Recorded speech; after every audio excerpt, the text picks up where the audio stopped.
Hey everyone, Sam here, otherwise known as FPL Pricey, and in today's video, I'm going to be taking a look at all of the best players to be buying ahead of Game Week 36 and for the run-in to the end of the FPL season. So let's start off by talking about one of the big pieces of news from Game Week 35, and that is that Erling Haaland was back on the Man City bench, having missed 5 game weeks previous to that. He's now missed 6 in a row because he didn't come off the bench, but the fact he was on the bench suggests that if they needed to rely on him and bring him on for a few minutes, he might have been capable of doing so. So Haaland should be a factor again in our sides very soon.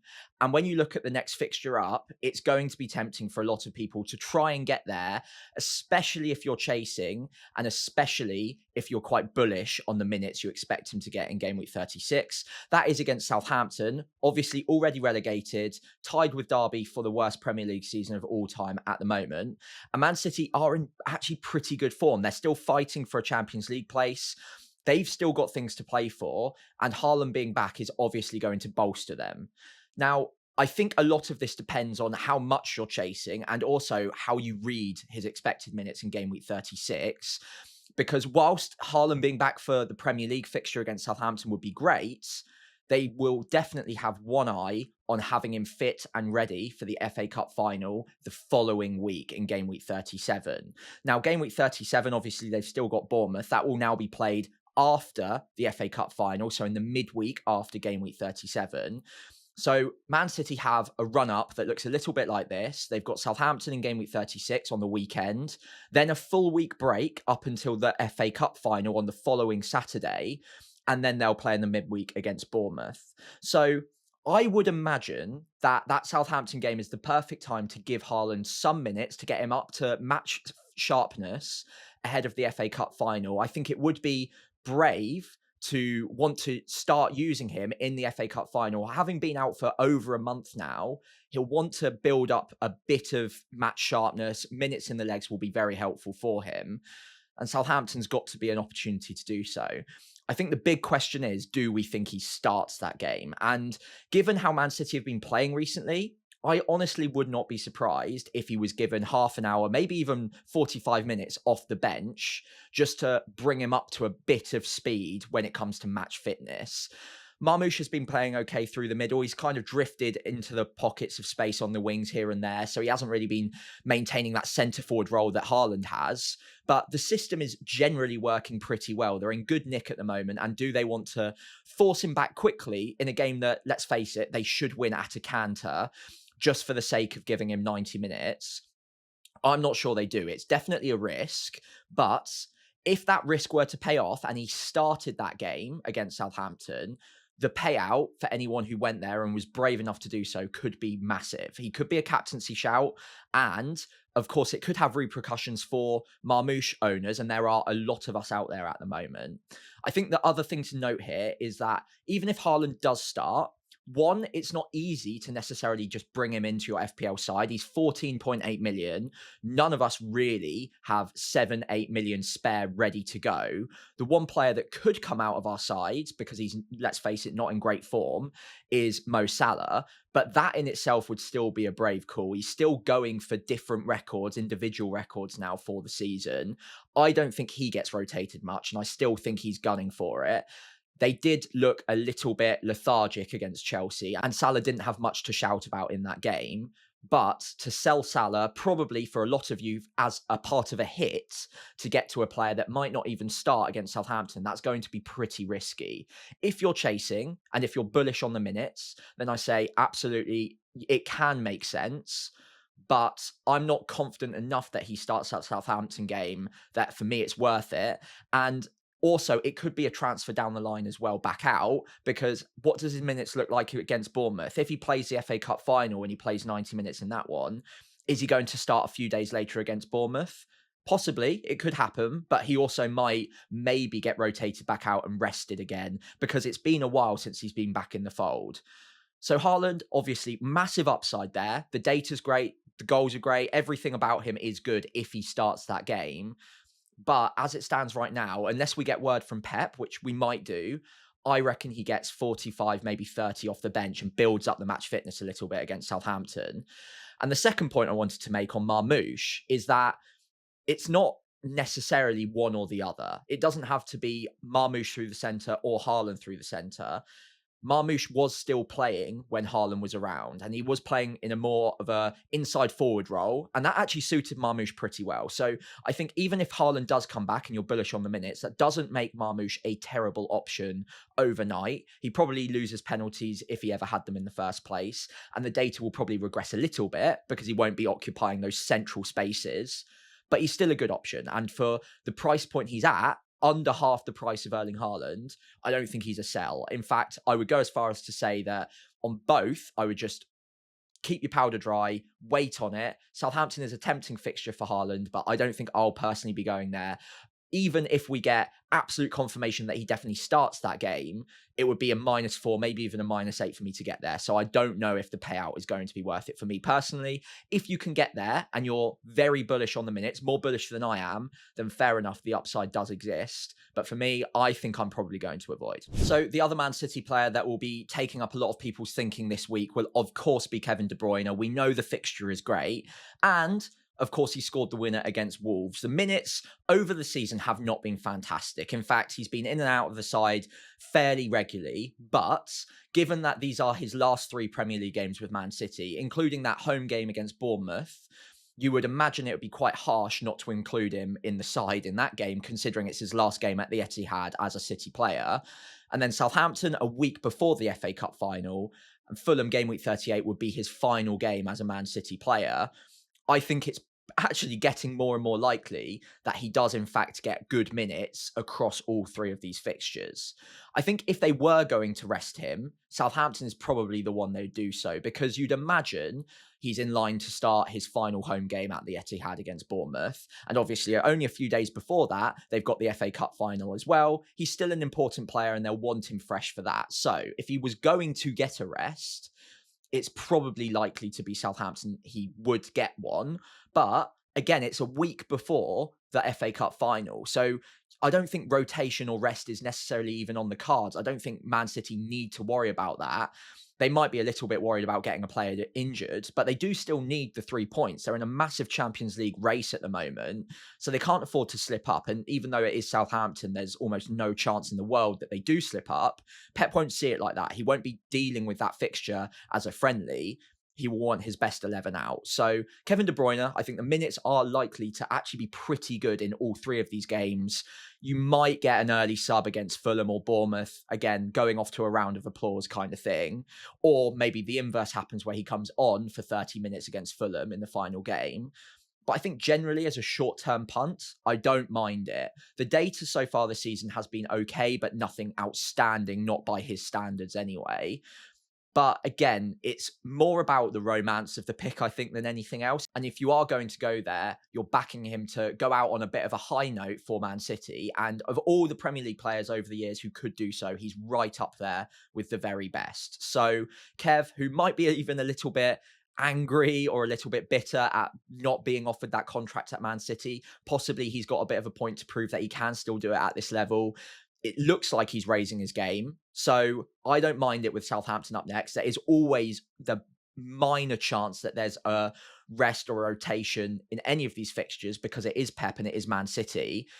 But he doesn't look like a bad pick. I think the problem is the price point doesn't make it easy to get to from a lot of the midfielders that we have in our side. In fact, the only 2 that you might easily be able to shift across from are Cole Palmer or Bukayo Saka. Now, Saka is now starting to get much better minutes in the league. They've obviously got the Champions League fixture in the midweek, and we'll see how he comes out of that one. But Arsenal aren't completely secure in their top 5 race as it currently stands either. So Saka, is he a desperate sell? Possibly not. And then Cole Palmer as well. Although he's been pretty poor recently, I thought he absolutely ran the show against Liverpool. I thought he was phenomenal. And he finally did get his goal, which was, of course, a penalty. So a bit of positive variance there for him. But now he's got that off his back. Maybe he could go on a little bit of a run to the end of the season as well. So I don't think either of them are desperate sells. You could easily make the move across from one of those 2. And I think you could definitely apply good logic to it, considering Kev's fixtures. But I don't think they're desperate sells. And I certainly wouldn't be doing it for a hit just to target that Southampton fixture, because you might end up with either a rested Kev against Southampton, maybe he comes on for a few minutes. Again, I think it's unlikely, but it could happen. And you'll be sweating on the minutes in the final 2 game weeks. And although I think they'll be good because it's Pep and because Kevin De Bruyne has been in and out of the side regularly this season, it wouldn't be that surprising if he did get a rest. So for those of you who are chasing and for those of you who are willing to take a risk on the minutes, he's a fantastic pick, but it doesn't really fit into my transfer plans that easily, especially not for a hit. So I'm, again, a bit like Erling Haaland, probably going to avoid it. So I think striker transfers will be popular this week. And at the moment, there's no more popular buy as a striker than Yoane Wissa. At time of recording, I think it's about 60,000 transfers in, which is far, far ahead of any of his competitors up front. And it's easy to see why as well. He's been fantastic this season. 17 goals, 5 assists, 22 returns at under 7 million. Even without penalties as well, that is a phenomenal rate of return. And every time I talk about Wissa, I talk about the types of chances that Brentford make for him.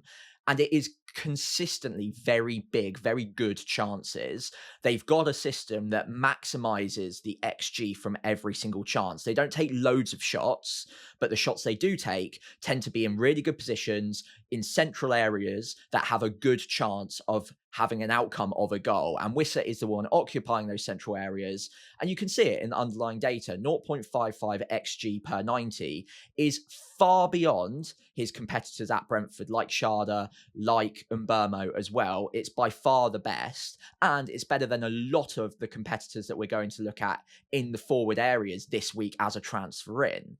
So again, 6.7 million, fantastic value for money. And the fixtures, although this one next is the low-hanging fruit against Ipswich away from home, Fulham and Wolves after that, I don't think it would be crazy to predict he gets a goal in each of those, maybe more. So I think he's a fantastic transfer in. He's also great value for money. A lot of us have the likes of Isak in the side, maybe Mateta as well hanging around there. And if you're looking at saving a little bit of money, Wissa is your guy. 6.7 million, you can take a bit of money out of that forward line and you're getting a player with better underlying attacking data than a lot of other strikers right now.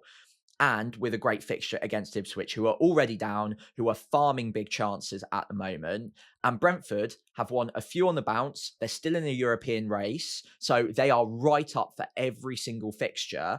And I think Wissa's been a little bit unlucky not to get even more than he has done recently. His most recent match, I think it was 0.96 XG against Man United. He scored 4 in his last 4, got 5 returns in that time, including 1 extra assist in there as well. So he's in red hot form. He looks like the ideal striker to be bringing in this week. He's got the perfect combination of good fixtures, especially one in game week 36, great form and great underlying data at a nice price point. So he's right at the top of the list for me when it comes to strikers to bring in. So Wissa is obviously a very popular option in the forward area, but he's not the only good option to be looking at. Chris Wood is also getting a significant amount of interest. And this is much more fixture-led than anything else, because let's face it, the form for Nottingham Forest and for Chris Wood has not been fantastic. He obviously went out and scored in game week 33 against Tottenham, but hadn't scored a Premier League goal since game week 25 previous to that. So that's 1 in 9 or 10 game weeks. And actually, since that time as well, the numbers in terms of XG have dropped off as well. He hasn't had one single game since game week 24, I believe, when they beat Brighton 7-0, where he's returned over 0.26 XG in a match in total. So again, if it's 0.26, that's about a quarter of an XG per game at most since game week 24. So there's been a bit of a drop off in the data and the output for Chris Wood. However, if you were ever going to correct that slump, it would be at home to Leicester, who leak chances for fun. They are obviously already down, not really fighting for much. And Nottingham Forest, even if they've not been in the best form, they need to get back to winning ways against Leicester. I'm recording this before their game week 35 game against Crystal Palace. So anything could happen in that fixture, but I don't want to wait to get this video out. If Chris Wood gets injured, then obviously he's not a good option. If he gets a couple of goals against Crystal Palace, it doesn't really change much of what I'm talking about right now. I think it's a fixture-led thing. The form recently hasn't been great. One game, if he does well against Crystal Palace, isn't going to change all of that, but it will make him, of course, a bit more popular.